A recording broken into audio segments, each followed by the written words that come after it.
Welcome to the Gym Owners Fitness Business Podcast, proudly sponsored and supported by Evolve 360 Body Scanning, Ignite Fitness Business Events Australia, the Healthy Aging Summit Brisbane, and 20 Perfect EMS Training. Well, good morning and welcome to the Gym Owners Fitness Business Podcast. Today I'm speaking to Dave Liow, holistic movement coach and founder at Holistic Movement Coach Program. How are you today, Dave? Good morning, Mel. And how's your day been so far? Oh, it's fabulous. Every day's a good day. Well, especially where you're located. It's a little bit wet and cold here, but I don't doubt the sun is shining at home there. It is a beautiful day here on the Sunshine Coast. You're very lucky. So let's get our podcast underway today. Now, you are a holistic coach. But the question is, what is a holistic coach? So, if I could put it in a nutshell, it's more than exercise. If you think that exercise is going to solve all your problems, you're in for a rude surprise. Now, when we work with people are complex. They have digestive systems, they have muscles and bones, they also have brains as well. So when you change one system, you affect all the systems. So a holistic movement coach is very aware of that. Now, I guess we see a lot of problems with health these days. I think that's fair to say. Otherwise, both me and you would be out of a job, Mel. True. And one of the issues there is that we've really lost that idea of lifestyle and looking after ourselves. It should be a health and fitness industry, but it's unfortunately become a bit more of a fitness industry than a health and fitness industry. So to get that health back on track, it really needs a lifestyle approach where we start looking after ourselves and treating our bodies like they need to be treated. And if I could probably put one more point there as well that a holistic movement coach differs in is there's a lot of people that specialise in loading, and that's awesome. There's some great people that do work with kettlebells, with battle ropes, Olympic lifting. Look, I love all these things. What holistic movement coach is really work on is making sure the body is actually able to accept that load and adapt to it. Because if you can't adapt to it, you're really just breaking down the body. So we do a lot on preparing the body for loading. Wow, it sounds really interesting. So tell me about the program. So the big program is an ongoing program, and I've been lucky enough to work with some of my students for 4 years now, coming into their fifth in October. So it really is a way of developing trainers and health professionals that think a very different way to, I guess, the traditional way of how we've been looking at health and fitness.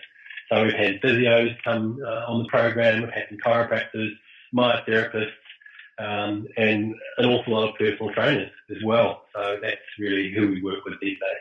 Now, the program itself, correct me if I'm wrong, but you've got it divided up into 3 areas: business, personal, and technical. Is that right? Yeah, very good. So that's how we view working with the trainers that come on board in our program. So we want to develop their business skills because there's no point having a great set of technical skills if you don't know how to run a business. That's not going to work for you or your family. We look at personal development, and that's personal health as well as self-development, because really what you find with most of health professionals is you are your business, and you need to be a reflection of the health you want to create as well. So we do a lot of work on personal and self-development there, and also the technical side. We want our guys to have exceptional skills so they can really change people's lives. Can you take me a little bit deeper into the business side of it?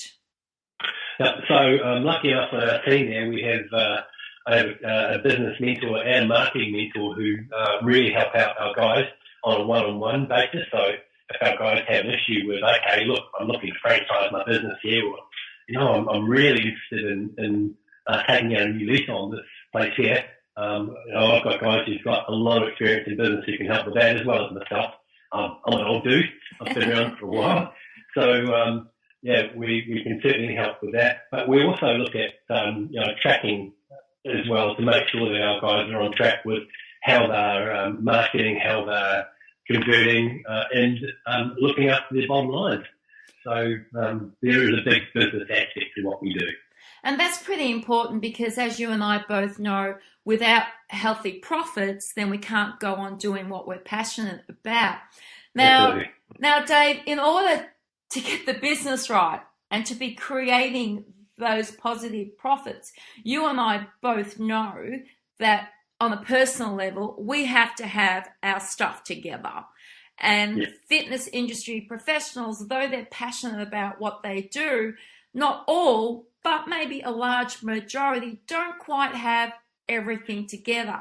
So how does Dave Liow help fitness professionals with their own personal health, not just physically but mentally, so that then they go forward and have a great business? That's a great question, Mel. And this is a journey that I still am doing myself. So certainly with their own personal health, that's a real big one. We need to be that reflection of what we're trying to create. And unfortunately, well, not unfortunately, our program attracts some of the best trainers. And the best trainers are workaholics who have normally been so driven to achieve what they've achieved that unfortunately they're the ones that are at risk of burning themselves out and not looking after themselves, which is kind of ironic.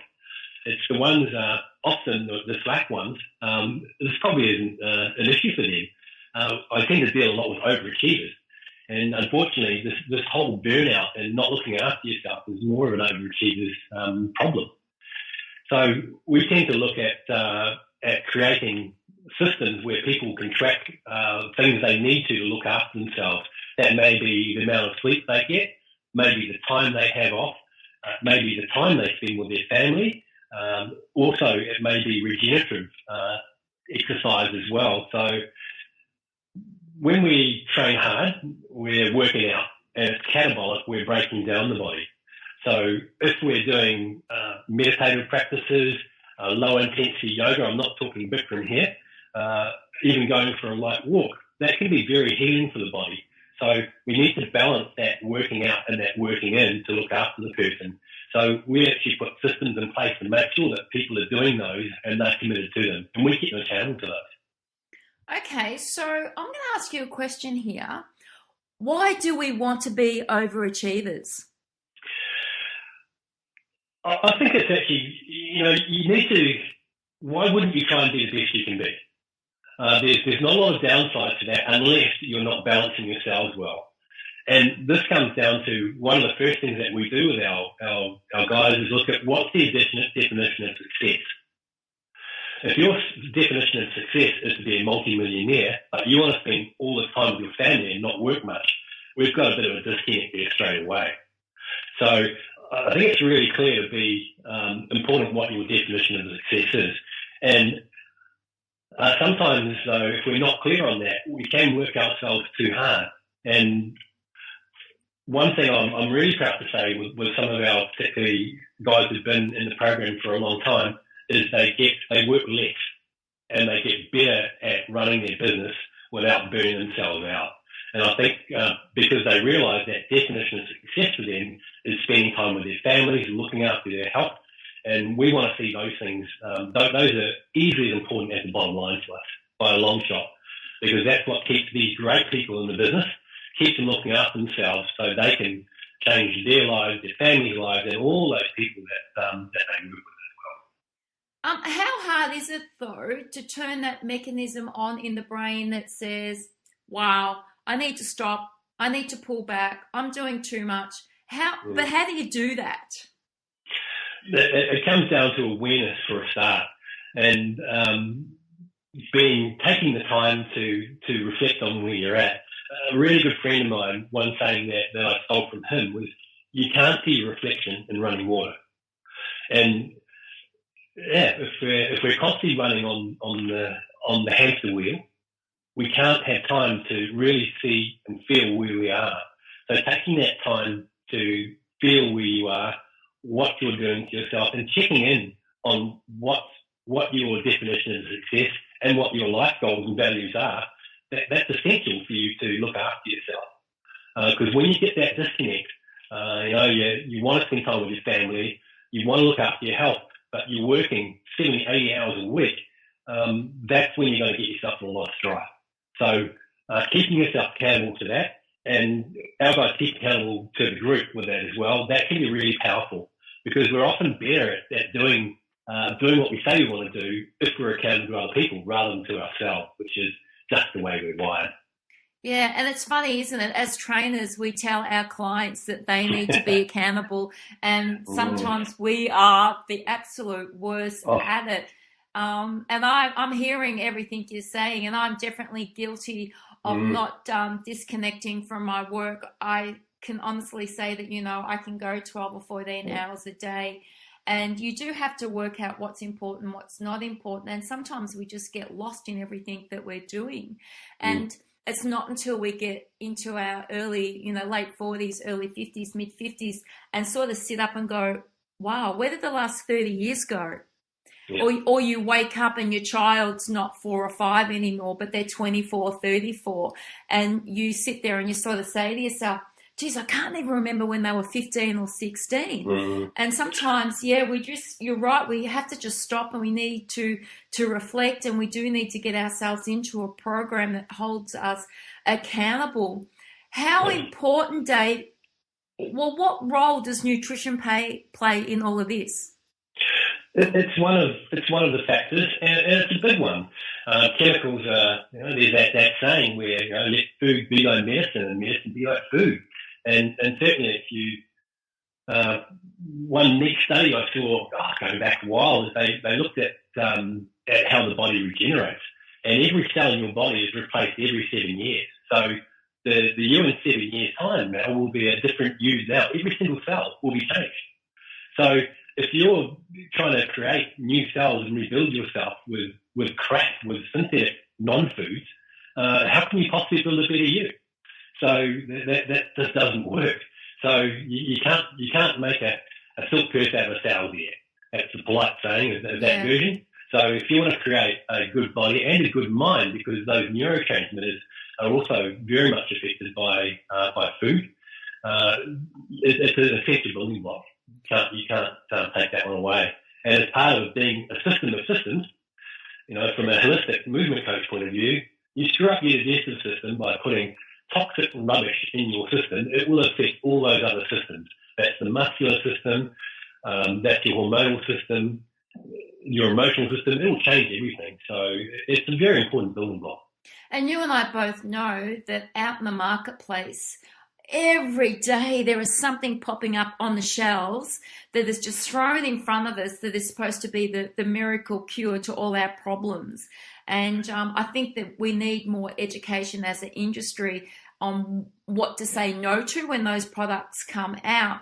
I think, would you agree in terms of nutrition that, it's just a matter of just going to the shops and buying fresh? Oh, yeah. Either buy fresh or grow fresh. I'm very lucky where I am. You can pretty much throw anything around here and grow. And I grow a lot of my own food. I'm lucky enough to have some quality. I do eat meat, and I have some very good quality meat which I get delivered to me. And I've got an excellent farmers market. And I love buying straight from growers. I want the guy who grows my bananas to look me in the face and tell me how his banana trees are growing. And he knows my daughter knows him. That's how I think we've lost that connection with our food, and also with the land and the people that grow our food. So I really try and get connected with that, and I totally recommend that to anyone who wants to look after their health. So let me move away just from the food part of it for a moment. As fitness professionals who own businesses or who perhaps work for employers, how great are our sleep patterns? So sleep's an area that I do a fair bit of talking on these days, and also a lot of work with clients who have problems, and my team also do a lot of sleep measuring as well. So sleep is more, if you're looking at improving let's say your strength, it's better than anabolic steroids. It's your body's natural way of healing. And that's where you adapt and where you grow, where your brain cleans itself out. Actually, part of the cleaning process of the nervous system happens while you sleep. So if you're not sleeping, getting good quality sleep, there's no way you can be the best you. Not a chance. Yeah, I do agree with that. And what do you think about all of these sleep apps that people can now download from the internet? Are they worthwhile? Uh, yes, I like them.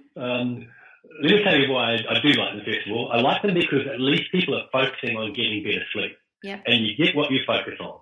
So I think that's great if people want to use some apps or some wearable devices to look at sleep. I think that's really great. I do think though, and I use medical grade measuring devices to measure sleep, and I've tested them against some of these devices, and I can tell you now they're not accurate. So there is a little bit of anything that tells you that they can measure you in REM sleep is telling porkies, because there's just no way unless you've got yourself hooked up to a number of electrodes around your brain that you can predict that. So there is some inaccuracy in it unless you want to go the whole hog and get some better measuring devices. But still, I do love that people are focusing on sleep and that they are trying to get better sleep, because that's going to be really useful. So I cringe a little when I see some of the data, but I love the concept that it's helping people focus on their sleep. Yeah, I do agree with that. We've spoken about the business side and the personal side of your program. What about the technical side? What does Dave do when it comes to the technical side? Okay, so me personally, or my program, or a combination of the two? Give me both. Give me both. Okay. So things that particularly interest me. So I've been very interested in how organs work. That's been something I've been working a lot on this year. So I've been studying some visceral manipulation, which isn't quite what it sounds like.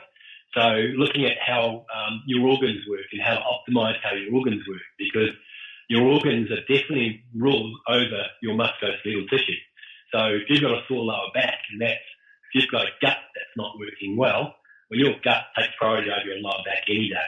And if you've got a gut that's inflamed, by reflex, it will shut down your abdominal wall at the drop of a hat. So trying to fix someone's abdominals working better, or their lower back when they've got inflamed guts, it's never going to work. So I've been doing a lot of work looking at viscera and how to get the gut and the organs to work better. That's been one of my pet projects. I'm also very interested in movement in any shape or form. So I work with some high performance athletes. So I've also been doing a lot of work on particularly high performance power training. So, and this is what I mean by a holistic movement coach, is that we certainly need to understand a lot about bodies to do a decent job of it. And for me, it's been a lifetime of learning, and that's why I love sharing it. What else am I doing? I'm also doing a fair bit of work on shoulder pain and shoulder rehab.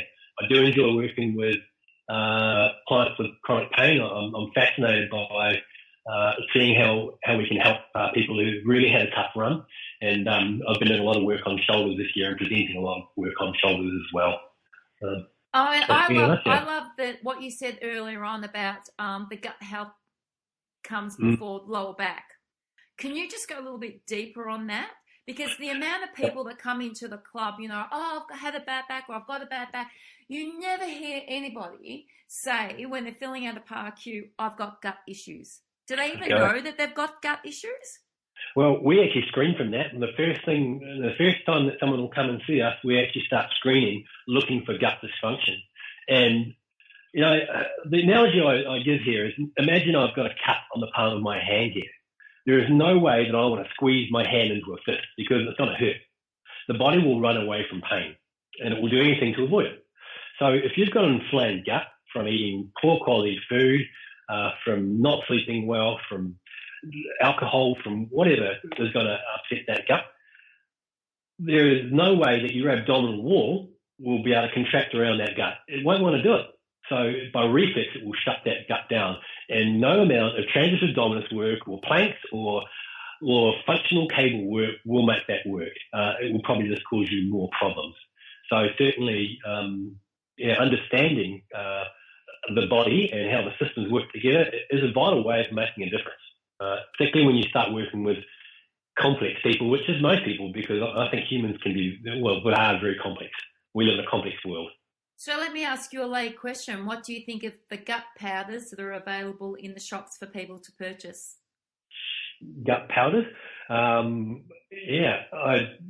What kind of gut powders? So what kind of gut powders are we using? if you go to the supermarket now and you go into your vitamins section, there's like 25 different powders that are going to fix your intestinal health. Really? Wow. Okay. That's a bit of a loaded question, Mel. It is. What should we avoid? Okay, let's make it easy for you to answer. I'm a housewife. I'm in the supermarket. Yeah. What should I avoid? Anything that has numbers on it or words that you can't pronounce. If you can't bang it on the head and skin it, or pluck it out of the ground and wash it, or off a tree, odds are it shouldn't be going too near your mouth. Love it. So we have a gut which the same gut that our grandfathers, grandmothers back for the last 20,000 years have had. But if you have a look at how our food chain has changed, it's ridiculous. The food even our grandparents ate compared to what we eat now, it's chalk and cheese. Because cheese is a food, chalk isn't. So it's insane. And if you put those things into your ancient gut on a regular basis, your gut doesn't know what to do with that. It has no idea. I might as well eat the pen I'm holding in my hand, because it's not food either. And if you put that in your gut on a regular basis, you are going to have problems. So let's just stick to the basics. You can look at your gut powders if you want, but let's take it back a step, and this is where the lifestyle approach is huge. Let's get back to the basics of how we should be living as humans before we start trying to be too smart about it. And it's, we've created all these different products to make up for bad lifestyle. Why don't we just try and live a bit better? That could solve a lot of the problems. Yeah, I agree with you. I mean, you walk into if you do walk into the supermarket now, you can go to a shelf and you can buy like a meal that's just already pre-packaged, and you come home and you throw it in the microwave. And I remember as a kid growing up, my grandparents raised me, and that was just not even a contemplation. Oh. It was, your meat and your veggies, and we went to the big Queen Victoria Market here in Melbourne, and we purchased everything fresh, and we went to the fish guy and we purchased the fish fresh. So times have really, really changed. Beautiful. And it's really good listening to you speak about it, because you're not just like educating the consumer that might be listening, you're also educating the fitness professionals who haven't been exposed to this type of education when they've gone through the RTOs. And this is why it's so important, if people are passionate about being trainers, that they need to elevate their training and they need to get involved in a coaching program like yours, because it takes everything that they present to the consumer to a whole new different level. It leads me to ask you this question. What is your general opinion of the importance of holistic health in the life of everyday people seeking weight loss and the reversal of chronic illness? How important is it? Extremely, because look, we're all people, and if I'm looking at trainers who are burnt out in both, I mean, most trainers have probably more of a focus on their health than most. So, our people out there, there's a lot of suffering going on there. So, and how can you be the best for yourself, for your family, and your contribution to the world if you're broken? I think we can do much better than that. From a weight loss point of view too. If you're full of toxins, one of the ways that the body dilutes toxins is to put them in fat. So there's two issues there. Well, first of all, if your body may not want to lose weight because it's hiding all the toxins in there. So if you've got a high toxic load, losing weight is going to be very difficult. The other part is if you do start losing weight, that can be quite dangerous, because now you've got a big toxic load being released into your body. So it needs to be done intelligently. From a stress point of view too, if you've got a body that's under a lot of stress, it will not react well to more stress. And exercise is stress. So if we can help people sleep better and eat better and think better and reduce that stress load, they'll get better results from whatever they're doing, whether it's eating better, whether it's taking some more time out, whether it's from exercising. They'll just get better results across the board. And, ultimately, I think most trainers, 99.99%, they want the absolute best for their clients and want them to be healthy and feel great. And unfortunately, unless we take a bit of a bigger look at that, apart from doing preacher skills, we're gonna miss the opportunity to do that. So I think we can take a lot out of that holistic approach for health and weight loss. It's all the same. What's your best advice to somebody that's just started out as a trainer? Started out as a trainer. Look after yourself and start putting these processes in as soon as possible. When you start, it's tough. You're grabbing as many clients as you can in all directions, and that can be a really dangerous time because you can be in the gym at 5 a.m. in the morning and it's at 8 p.m. at night right the way through. So start getting that self-management process in place to start looking after building up your business skills, your personal skills and your technical skills. Get learning how to look after yourself in all aspects as soon as possible. When you come out of university or Polytech or an RTO, that's your ticket to get on the bus to start learning. Thinking that you know it when you come out of there is a pipe dream. I've been at it for 25 years, and every day I learn so much, and I feel like a Gumby when I start learning something new. And that's what keeps me loving this and enthusiastic about it. So get learning, invest in yourself and your business and your education. This is your chance to change the world and build an awesome career in one of the best places to be. I mean, this is a great industry, Mel.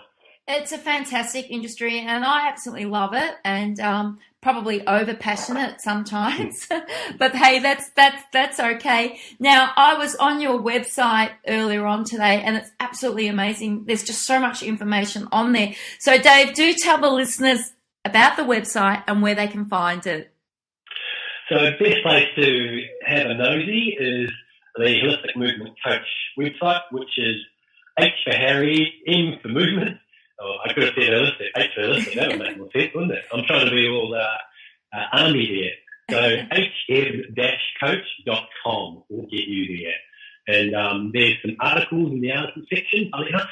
There's also a link in there to the YouTube there where I post musings about everything from my favourite herbs through to how to look after your feet, through to some of my favourite clients doing some exercise stuff. So all sorts of bits and pieces there. So have a nose there, and I really hope some of those things there can help you on your journey. And Dave is also a recognised global speaker, and I know that you're heading off shortly. So where can everybody find you if they're looking for conventions?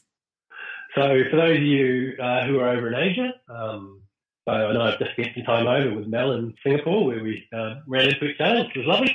But I'm back over to India in a couple of weeks' time. We've got there's a fitness summit over there for any listeners out that way. New Zealanders, I'm doing a speaking tour through your way in September. I'm seeing a few different cities there, and I'll certainly be back over in New Zealand. Sorry, Australia, I haven't got anything planned for you yet, but there will be some stuff happening by the end of the year, I'm sure. There will be, and Dave is actually one of our guests on our panel that we're actually podcasting next week on mental health. So you are doing something here. He'll be sitting on the panel for that.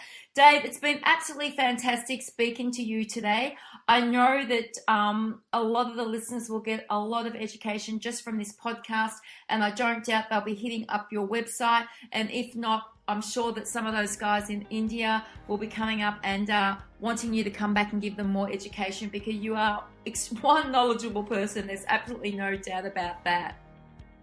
Thanks, Mel, for having me, and thank you for listening, folks. Live well and look after yourselves. Thanks, Dave, and we'll chat soon.